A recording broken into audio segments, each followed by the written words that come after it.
Welcome back to MK Sportscars, and we're going to start off the video in typical RX-5 250 style.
So as you can see, me and Joe are sat in the RX-5 250 demonstrator car, which is not 250 brake horsepower, but instead 340 brake horsepower, with the Mazda MX-5 1.8 engine, uprated rods and a hybrid turbo 19 tooth. It's got a little bit of go in it, put it that way, as you saw from the bit of a different intro that we pulled out for a change.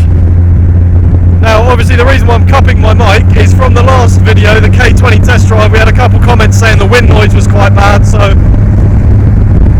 I'm instead holding two hands over my mouth like I'm on some weird intercom.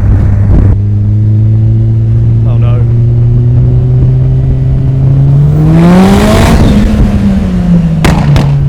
My ears!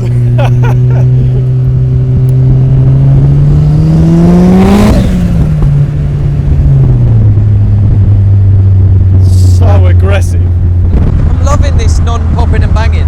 Yeah, it's nice and clean. But then when you do want to get a big explosion in the eardrums, it's definitely does that. Seeing as my left eardrum found out the hard way. I was waiting for it, I was like, oh, it's not going to do it. And then bang!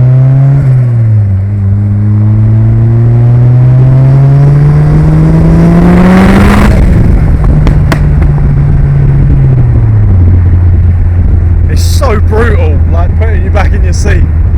So brutal. So I mentioned obviously the engine setup in this car with the 6-speed Mazda MX-5 NB gearbox, ran on a Motorsport Electronics 360 ECU. Now this car has been up to richer RLM racing for a bit of a spicy map with the hybrid turbo. We're still running it on low boost as we speak. Every pull in this video has been at 280 brake horsepower instead of the 340. I'm sure at some point in this video we'll stretch the legs a little bit, but it's hard to find somewhere on the road where you really can put it through the paces. But yeah, you see how brutal it is at 280, let alone an extra 60 horsepower. So a little bit more about the spec of this car outside of the drivetrain, ECU setup, etc. As per all of the RX-5 models, we are running on inboard independent suspension at the front and independent suspension on the rear. And as mentioned in many test drive videos before, it does compensate really well for road driving, especially with these comfy seats on the inside. In quite a nice position. My height is pretty bang on for my elbow positioning on the side of the car. I'm not sat uncomfortably at all. And yeah, I mean, this is probably one of the dream spec road cars, personally speaking. Yeah. It's definitely fast enough, put it that way. And yeah, you're not uncomfortable in the slightest sitting in the car doing regular road driving. I mean, we just came off of the dual carriageway for about 5 to 6 minutes, and apart from obviously you're expected in an open top car to have the wind at sort of 70 mile an hour, apart from that, sitting in the car you're absolutely fine. And we do actually do wind deflectors which go on the side of the windscreen, which we've got on the car sat in front of me and Joe right now. So yeah, this is, oh hello,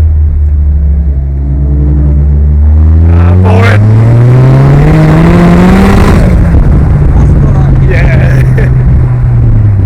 I don't actually want to know how many of these you could buy for the price of one of them as well.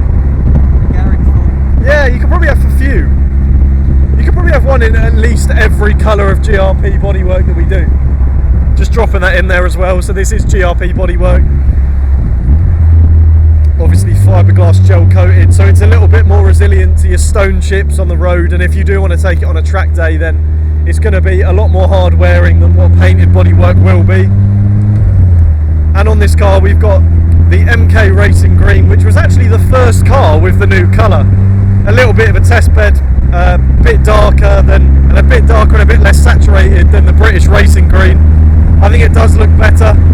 And you've got the carbon vinyl stripe pack on this as well, and a nice, just simple, clean interior. Joe did a nice job of making the matte effect dashboard in front of us as well, so you don't get any reflection from the sun, and you can see your dials nicely in the middle.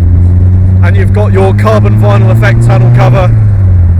And obviously mentioned that Joe did build this car. He's done a nice job at carpeting the side panels on the interior as well, so you got a little bit nicer place to be, a bit of sound deadening as well. It just makes it a bit more of a nicer road car, so to speak.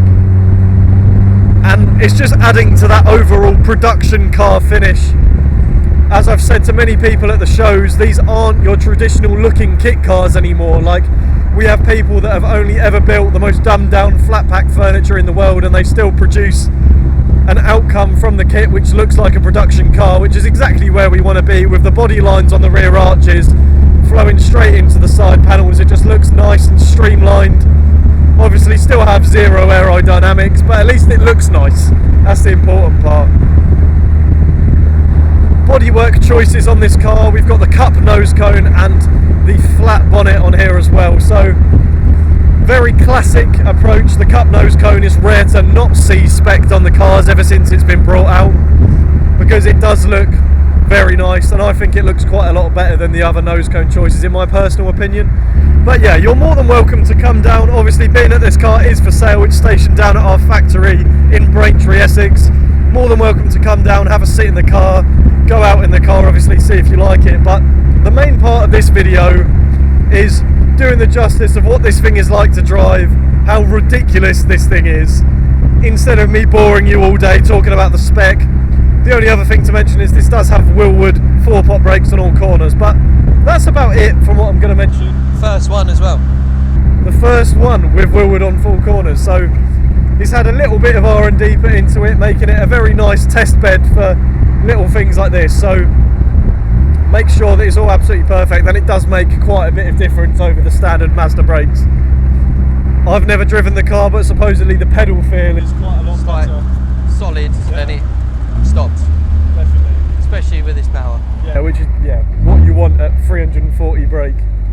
And 280 foot-pound of torque? I think it's something like that. That being said, I think I'll cut to some spirited driving.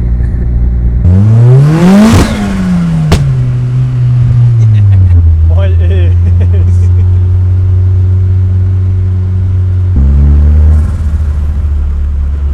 That's what I love, that noise. The little It's subtle. Like, it's like a snake hissing. Yeah. It's like, I'm ready to go, but like I'm just gonna make a noise. But it goes on for ages. Yeah, I know.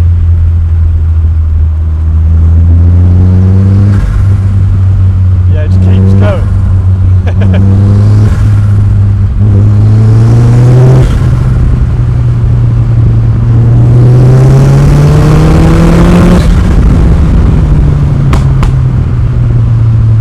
This car does have the uprated rods to be able to run a little bit higher brake horsepower. As you can see, it's obviously a good idea to uprate the rods when you're running above sort of 240 brake horsepower. Just realised we've still run on low boost the entire time. Probably for a good reason. Oh no, the button's been pressed. See what it does up here. Let's see what it does up here. Famous last words? Yeah, famous last words. Right.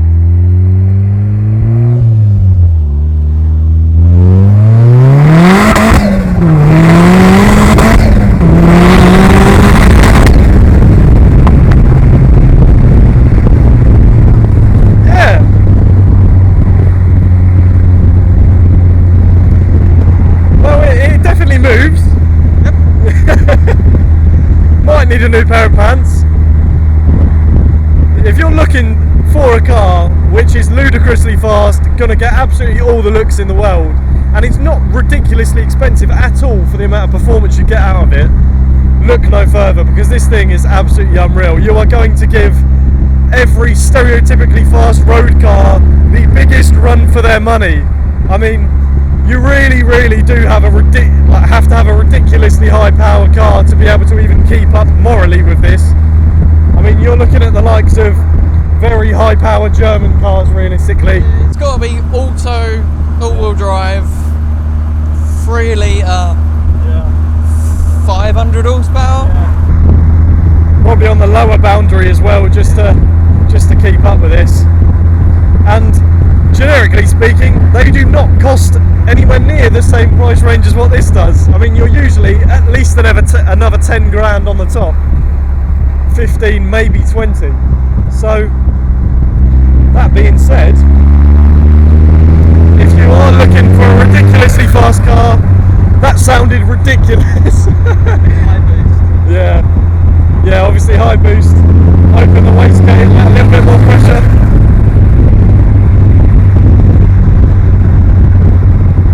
Looking for a car to take out, scare your friends, and just ultimately have a very fun time driving, this is absolutely ideal. Strengthened engine, so you haven't got to worry about it running the power that it does. It's not going to skip a beat on you. It was rebuilt for that purpose, to make sure it runs it all day long. So you're buying a bulletproof engine which is going to run this power figure all day long.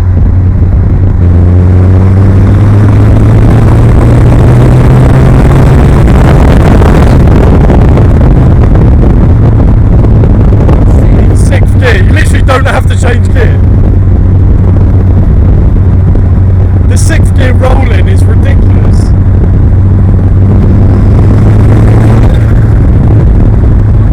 I'm always going to tell you to come down to the factory, just sit in it and go out for a drive, because I guarantee the first person to sit in this car, go out for a drive in it, will probably be taking it home.